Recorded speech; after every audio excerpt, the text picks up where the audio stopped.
다이어트 중에 살이 빠지고 있다는 확신을 가지기 어려우시죠? 분명 체중은 줄었는데 왜 이렇게 피곤하죠? 얼굴은 푸석하고 머리는 멍하고 살이 빠지는 게 맞긴 한 걸까요? 혹시 다이어트를 시작한 지 2, 3주쯤 되셨다면 지금 이런 증상들 당황하실 필요 없습니다. 이건 몸이 진짜 지방을 태우고 있다는 신호일 수 있어요. 지방이 빠질 때 몸은 아주 조용하지만 확실하게 변하고 있습니다. 오늘 영상에서는 숫자보다 더 중요한 다이어트 성공의 진짜 징후 5가지를 알려드릴게요. 특히 30대, 50대 여성분들이 자주 놓치는 변화의 핵심 사인들, 나 지금 잘하고 있었네 하실 수 있도록 하나하나 근거 있게 설명해 드릴게요. 진짜 살이 빠질 때 오는 신호 첫 번째, 이상하게 피곤하고 입이 자꾸 말라요. 진짜 살이 빠질 때 몸이 보내는 첫 번째 신호입니다. 원장님 체중은 조금 빠진 것 같은데 왜 이렇게 피곤하고 입이 마를까요? 몸만 힘든 것 같아요. 다이어트를 시작하고 2, 3주쯤 많은 분들이 이렇게 말하십니다. 피부는 푸석하고 머리는 멍하고 몸은 무거운데 체중은 겨우 1, 2kg 빠졌을 때 잘 되고 있는 건지 불안하죠. 이런 느낌 때문에 다이어트를 포기하시는 분들이 정말 많아요. 하지만 오히려 지금이 진짜 지방을 태우는 전환점일 수 있어요. 우리 몸은 평소엔 탄수화물의 에너지원을 써요. 근데 다이어트를 시작하고 식단에서도 탄수화물을 줄이기 시작하면 몸 입장에선 갑자기 에너지원이 없어지고 당황하기 시작해요. 그럼 어떻게 하냐고요? 몸 안에 저장되어 있던 글리코겐과 수분을 꺼내쓰기 시작합니다. 초반엔 그래서 2, 3kg가 금방 쑥쑥 빠져요. 글리코겐이랑 수분이 빠진 거예요. 그 다음 몸은 이제 지방 써야겠다 하고 판단하고 진짜 연수에 들어갑니다. 이때 나타나는 대표 증상이 바로 피로감, 갈증, 건조감이에요. 이건 부작용이 아니에요. 지방 대사가 시작됐다는 생리적 반응이에요. 한의학에서는 진액의 부족이라고 설명하는데요. 이 시기에는 국물 음식이 좋습니다. 미역국, 조개탕, 사골국 등 전해질이 풍부하고 따뜻한 국물이 몸의 적응을 도와주고 갈증을 완화해줍니다. 진짜 살 빠질 때 오는 신호 두 번째. 얼굴은 빠졌는데 왜 허벅지는 그대로죠? 살 빠지는 순서를 기억하세요. 다이어트 하니까 얼굴살이 너무 빠졌어요. 근데 허벅지는 똑같아요. 다이어트를 시작하면 얼굴부터 빠지는 거 다들 경험해 보셨죠? 특히 진료하다 보면 40대, 50대 여성분들은 난 항상 가슴이랑 얼굴만 먼저 빠져요. 빠지라는 뱃살은 안 빠지고. 이런 말씀을 정말 많이 하셨어요. 근데 이건 여러분 잘못이 아니에요. 우리 몸은 부위별로 지방이 빠지는 순서가 정해져 있어요. 얼굴, 가슴, 복부, 엉덩이, 허벅지. 이런 순서로 빠지는 건 수용체의 차이 때문입니다. 그중 베타 수용체는 지방을 잘 분해하고 반대로 알파 수용체는 지방 분해를 억제해요. 얼굴 상체에는 베타 수용체가 많고 하체랑 복부에는 알파2 수용체가 많아요. 특히 하체 중심으로 지방이 축적되는 태음인 소음인 여성분들은 허벅지가 안 빠져요, 엉덩이는 그대로예요. 이런 고민들을 반복하십니다. 실제로 저희 환자 중 40대 여성 한 분은 엉덩이 살은 왜 안 줄죠? 하셨다가 2달 후에는 원장님 저 갑자기 바지가 훅 커졌어요 하셨어요. 허벅지가 안 빠지는 게 아니라 늦게 빠질 뿐입니다. 조금은 마음 편하게 지방은 순서대로 빠진다는 사실을 믿고 기다려주세요. 진짜 살 빠질 때 오는 신호 세 번째. 살 빠지는 신호는 체중계에 없어요. 옷장에서 찾아보세요. 원장님 이번 주는 저 진짜 식단 다 지켰어요. 근데 체중은 그대로예요. 뭐가 잘못된 걸까요? 어제도 굶었는데 0.3kg나 늘었어요. 진짜 너무 허탈해요. 이런 이야기 정말 많이 듣습니다. 열심히 식단도 지키고 운동까지 했는데 체중계 숫자는 꿈쩍도 안 할 때 속으로 이런 생각 들어요. 벌써 정책이야? 이러다 요요 오는 거 아니야? 의미 없는 거 반복하는 거 아닌가? 나는 그냥 살찐 채로 살아야 되나 봐. 근데 진짜 웃픈 거는요. 이 시기에 몸은 오히려 더 많이 바뀌고 있어요. 다만 체중계 숫자가 못 따라가는 것 뿐이에요.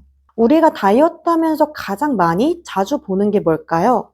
당연히 체중계죠. 어떤 분은 하루에도 아침, 점심, 저녁, 심하면 화장실 다녀온 후에도 올라가세요. 하지만 체중계의 그 숫자, 너무 많은 변수에 영향을 받습니다.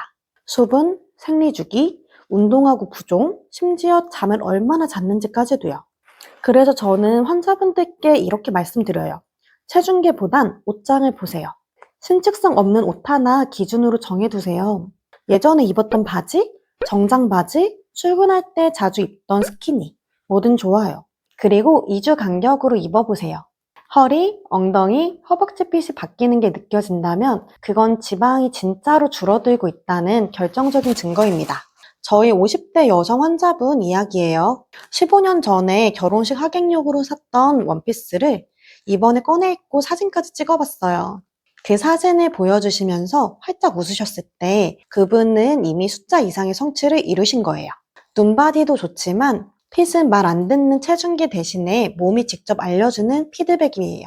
혹시 지금 체중계가 멈췄다고 지치셨나요? 괜찮아요. 몸은 숫자보다 먼저 조용히 그리고 꾸준히 변하고 있습니다. 진짜 살 빠질 때 오는 신호 네 번째. 살이 말랑해졌어요. 걱정하지 마세요. 오히려 다이어트가 잘 되고 있다는 신호입니다. 원장님, 뱃살이 예전엔 단단해졌는데 요즘엔 말랑말랑해요.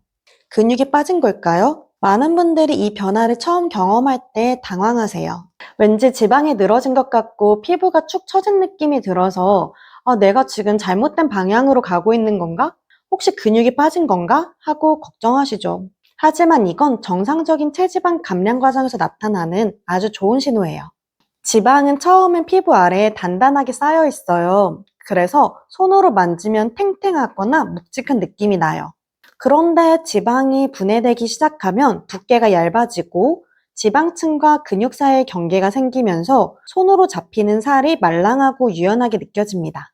실제로 저도 예전에 다이어트 하면서 허벅지 안쪽 살이 말랑해지는 걸 느끼고 이거 축 처지는 건가? 하고 고민했던 적이 있어요. 근데 한 달 뒤 허벅지 둘레를 재봤더니 무려 2cm나 감소했더라고요. 한의학에서는 이런 시기를 기육이 진액을 재배열하는 시기로 봅니다.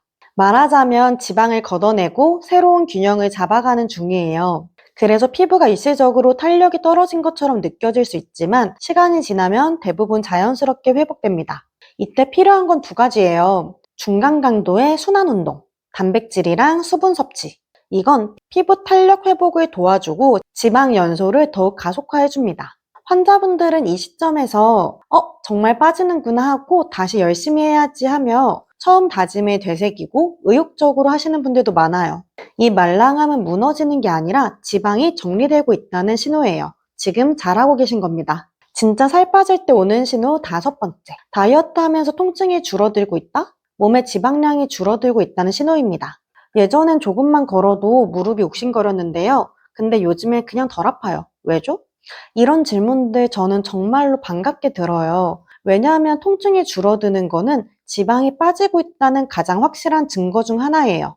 많은 분들이 관절통, 허리 통증, 발목 불편함 등으로 병원에 오세요. 근데 그분들 거의 대부분이 이렇게 말하시거든요. 예전보다 살찌고 나서 더 아파요. 과학적으로도 근거가 있습니다. 우리 하체 관절들은 체중의 두세 배의 하중을 견딘다는 보고가 있어요. 즉 체중이 5kg만 줄어도 무릎은 10에서 15kg 덜 버텨도 된다는 의미예요. 미국 관절학회에서는 체중이 10% 감량되면 관절 통증은 평균 50%까지 줄어든다는 통계도 발표했습니다. 실제로 제 환자분 한 분은 다이어트 한 지 한 달 정도 됐는데 무릎이 훨씬 편해졌어요. 계단 오를 때마다 찌릿찌릿하던 그 느낌이 없어졌어요 라고 하셨고요. 그리고 체성분 검사를 해보니까 체지방만 3.8kg가 줄어 있었습니다. 한의학에서는 살을 습이라고 표현해요. 이 습이라는 거는 마치 몸 전체가 장마춤처럼 축 늘어진 상태를 말해요. 우리가 비 오는 날 괜히 느릿느릿하게 걷게 되잖아요. 살이 쪘을 때도 그래요. 걷는 것도 앉았다 일어나는 것도 괜히 무겁고 더디게 느껴지죠. 그런데 이 습담이 빠지기 시작하면 장마가 끝난 것처럼 몸이 개운해지고 움직임도 훨씬 부드러워져요. 이런 변화 기분 탓이 아닙니다. 정확히 말하면 지금 지방이 줄어들면 내 몸이 가벼워지는 과학적인 근거예요. 만약 최근 들어 허리 통증이 줄었다거나 계단을 오를 때 무릎이 덜 뻐근하다든가 오래 걸어도 발목이 덜 붓는다거나 전보다 덜 피곤하고 움직임이 수월해졌다면 그건 분명히 몸의 지방량이 줄어들고 있다는 직접적인 신호입니다. 체중계 숫자는 한참 뒤에나 반응할 수 있지만 당신의 몸은 이미 먼저 변화를 말하고 있어요. 그러니 이 작은 변화들을 믿고 그대로 계속 가주세요. 솔직히 저도 그랬어요. 0.5kg에 하루에도 기분이 오락가락 했었어요. 야식 먹고 다음날 체중 재고 또 후회하고 짜증나니까 또 뭘 먹고 그러다 어느 날은 갑자기 굶기도 해요. 그런 날들을 꽤 오래 반복했어요. 근데 지금은 10kg 감량하고 유지 중이에요.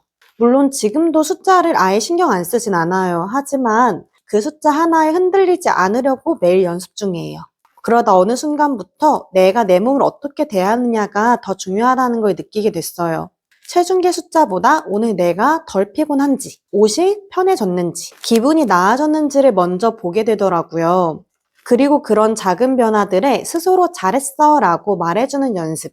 그게 다이어트를 계속 이어갈 수 있게 해줬어요. 혹시 지금도 나는 왜 안 빠지지? 나만 뒤처지는 거 아닌가? 이런 생각에 지치고 계시다면 당신의 몸은 이미 조금씩 변화하고 있을지도 몰라요. 작은 변화를 믿고 조금만 더 따뜻하게 나를 바라봐 주세요. 요요 없이 건강하게 다이어트 하고 싶다면 이 채널 구독해 주시고 앞으로도 현실적인 꿀팁들 받아보세요. 오늘 영상이 여러분의 다이어트 여정에 따뜻한 응원이 되었길 바랍니다. 감사합니다.